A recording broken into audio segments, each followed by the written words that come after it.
The final rehearsals are underway for the great ceremony and pageantry that surround the transfer of power in this country.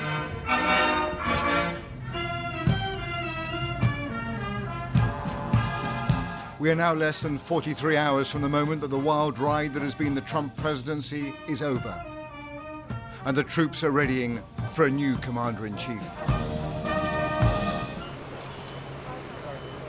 But amid all of this, there remains grave concern about security. Some military officials worried about the loyalty of some soldiers amid fears of an insider attack.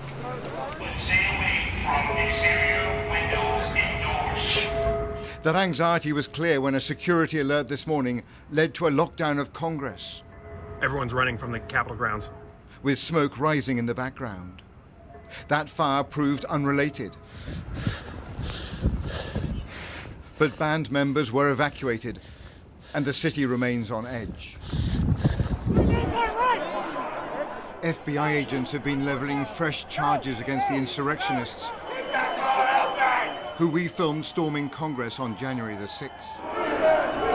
Bobby Geiswein, seen here heading into the heart of the Capitol, is accused of multiple offenses.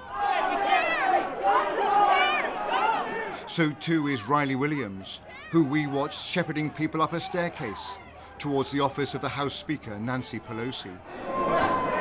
She is also being investigated over whether she tried to sell Pelosi's laptop to the Russians. At the White House, in these final chaotic hours of the Trump era, the First Lady tonight broke her silence with an opening line that is the understatement of the decade. The past 4 years have been unforgettable.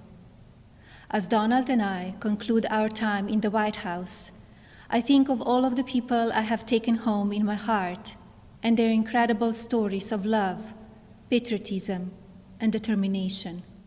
Be passionate in everything you do, but always remember that violence is never the answer and will never be justified. Tonight, her husband's successor was briefly glimpsed ahead of his move to Washington. Sir, how's the speed training going? Have you finished your speech? And the Vice President-elect spoke of the immense pride she will feel at noon on Wednesday. I am very much looking forward to be sworn in as the next Vice President of the United States, and I will walk there to that moment proudly with my head up and my shoulder back. America's capital now resembles a military encampment. Washington is witnessing the most extensive security operation since the Civil War. Joe Biden will be arriving here in just a few hours' time. And if he looks at the scale of these military deployments, it will be abundantly clear just how precarious the security situation appears to be.